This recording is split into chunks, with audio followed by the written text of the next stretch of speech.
your shoulders are screaming for my help. Frankie Dean, body consultant. Victor Moreno. Wow, strong handshake. Allow me to give you a free sample. Excuse me?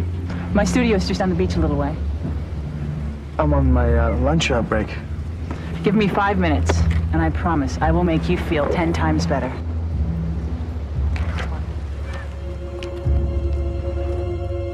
Well, after a free 5-minute back rub, your husband's having a drink later tonight with Frankie Dean. Men are so easy. Women aren't always paragons of virtue either. So let's keep up the surveillance on the PIs and Jane Leary. Chris has already spotted 2 other unsuspecting husbands being worked on. Who knows how many others there are. Well, I got the prints back from my gym bag in Victor's briefcase, and this is what we've got. Tina Barron, a.k.a. Tanya Martina, your classic criminal in making childhood, complete with sexual abuse by an uncle and his friends. She was convicted of manslaughter, little sister's boyfriend. Where'd you hook up with Frankie Dean? You mean Fiona Drake? Busted for drug dealing. She had a tough time her first few weeks inside until Tanya rescued her from a nasty guard. Have we been able to place them in the cities where the murders were committed? I've got a few phone calls into the victims' widows. I'm hoping to get a description of the PIs that they used. In the meantime, let's see how close you and Victor can get to your new personal trainers. I'm guessing pretty darn close.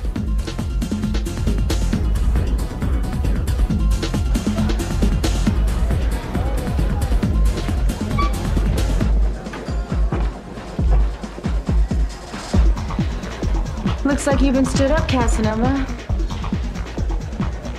Maybe she had an emergency. Right. Nice hair.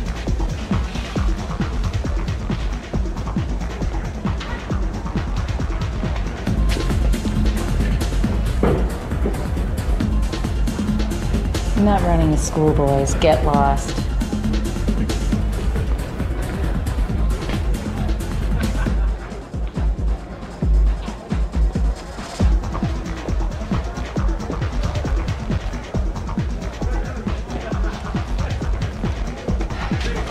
Sorry I'm late. I am so glad you waited. No, that's okay. I thought you stood me up. Who would ever stand you up?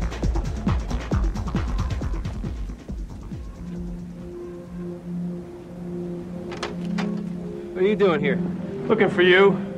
Jill said you came by to check up on Mom. Where is she? I look like her keeper? No, just her confidant. Oh, so that's what this is about, huh? You're jealous because Mom confided in me and not you? Oh, please, get over yourself, Teddy. Damn it, Catherine, don't you walk away from me. I have spent the better part of 35 years trying to get your ear for a few minutes every day. It doesn't feel very good, does it, Ethan? You're defending what you've done to me because I didn't listen to you? Listening is on the list, that's for sure, but it's hardly everything, and I certainly don't have to defend myself to someone who's never defended himself to me. What the hell are you talking about, Catherine? I'm tired, Catherine. I have this merger on my mind, Catherine. Oh, I can't come to bed now. I have to make a call to the office in Asia.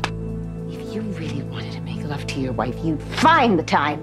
Oh, but that might interfere with your ability to make more money.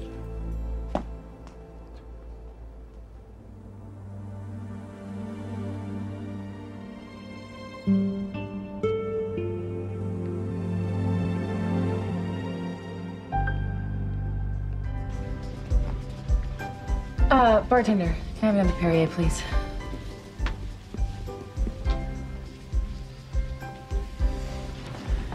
You know, most guys I've met out here are so pretentious. So constantly trying to make an impression.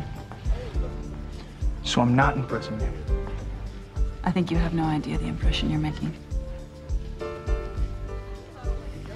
You're the first man to ask me about me or my interests in I don't know how long. That's because they're stunned. Beautiful. Sexy woman like you can still be so gentle and sweet. No, you're the sweet one.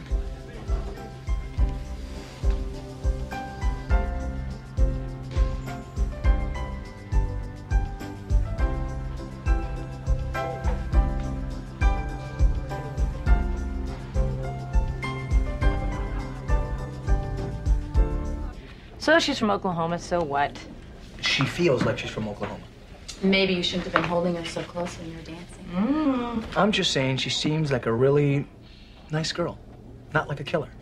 Or maybe her powers of seduction are better than what you bargained for. Better be careful, tomorrow's nooner. Is it just me, or is there something sort of unsavory about being in the lieutenant's office after hours? It's fun, isn't it? You don't think he's gonna mind, do you? Nah, we'll just save him a slice of pepperoni.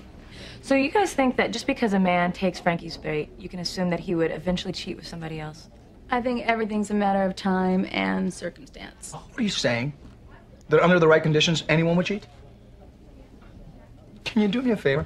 Can you please withhold that little pearl of cynicism from Linda until after we get married? Hey, I'm just saying some people are lucky and those conditions never arise. I guess the Callaways weren't so fortunate. Yeah.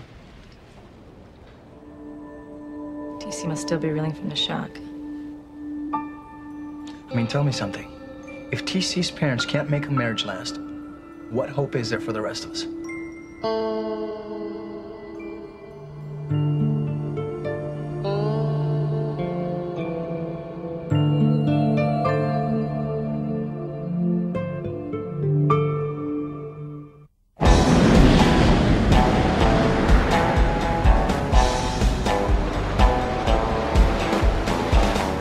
Sorry I took off, bro.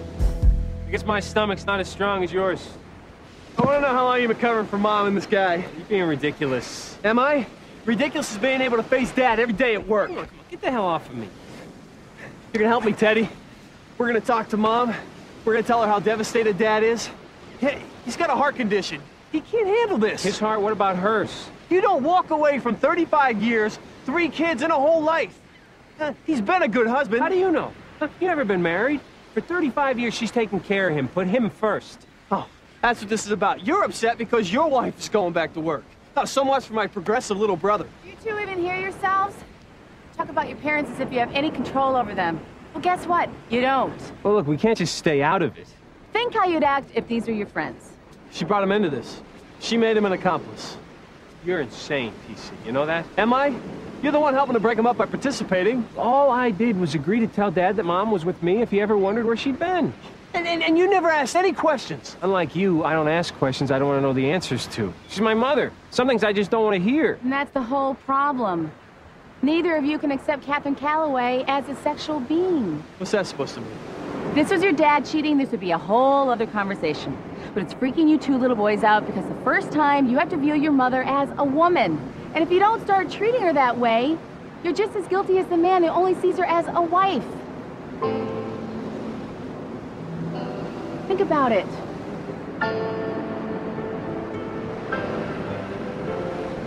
Have they actually used the word divorce?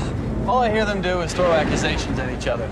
And when they do, they're both caught so off guard by what the other one says, it's like they haven't really talked in years. Maybe they haven't. I feel like such an idiot. How can I not see it? They're your parents. They've always been your parents. If you don't look at them in a new light, you're just going to keep seeing the same old picture. Divorce or separation, it's not easy for anyone. But I tell you, in my case, in some ways, it made Jessie a better person. How so? She got to know us as individuals. She actually helped us through a rough period. I mean, kids are sensitive. They tell it like it is. I just want to be there for her. And you can be. Just don't lay a guilt trip on them. Hey, isn't today Victor's videotape consummation day? We'll see if they approach Cory and offer to take him out. Now, explain to me again exactly how Victor plans on getting out of the actual consummation. According to Del Toro, he's used to handling the advances of beautiful women.